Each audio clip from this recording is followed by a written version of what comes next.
প্রথমে আমরা হলুদ কালারের দুইটি তার ইন্ডিকেটরের সাথে কানেক্ট করব। একটি হলুদ তার বাম পাশের ইন্ডিকেটরের পজিটিভ লাইনে, আরেকটি তার ডান পাশের ইন্ডিকেটরেও পজিটিভ লাইনে কানেক্ট হবে। আমি একটু এক্সট্রা পাব জোড়া দিয়ে নিলাম যেন অরিজিনাল তারটি নষ্ট না হয়। এটা হচ্ছে সেলফ রিলে। এটা থেকে দুইটা পার উপরে উঠেছে, যা ক্লিপের মাধ্যমে লাগানো আছে। প্রাণ দিলেই খুলে আসবে। ব্লু তারটি কানেক্ট দিব সেলফ রিলেতে। হলুদ লাল দুই কালারের পার্টি হচ্ছে পজিটিভ, এটাতেই আমরা কানেক্ট করব।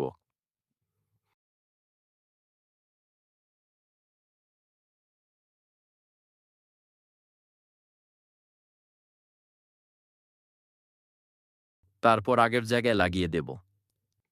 অরেঞ্জ কালারের তারটি দিব ব্রেক সুইচের লাইনে। দেখানোর সুবিধার্থে আমি আগে থেকেই একটা তার ব্রেক সুইচে কানেক্ট করে রেখেছি। এখন জাস্ট দুইটা তার পেঁচিয়ে ট্যাপ লাগিয়ে দেব।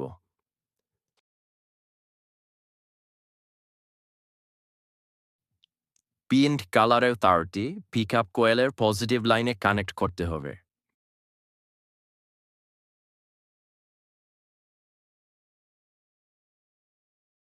কালো তারটি ব্যাটারির নেগেটিভে আর লাল তারটি ব্যাটারির পজিটিভে কানেক্ট করতে হবে।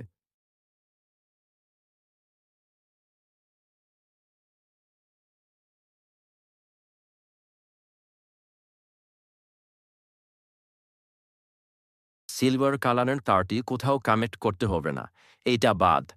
আগের দিনের CD80 বাইকের জন্য এটা ব্যবহৃত হয়। এটা পেঁচিয়ে বা গিট মেরে রেখে দিতে পারেন। সব তার কানেক্ট দেওয়ার পর ডিভাইস আর স্পিকারটি কানেক্ট করতে হবে।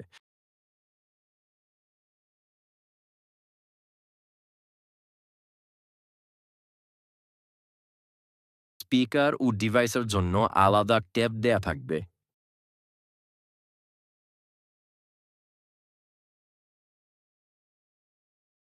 এখন দেখি এটা কাজ করছে কিনা। হ্যাঁ, করছে।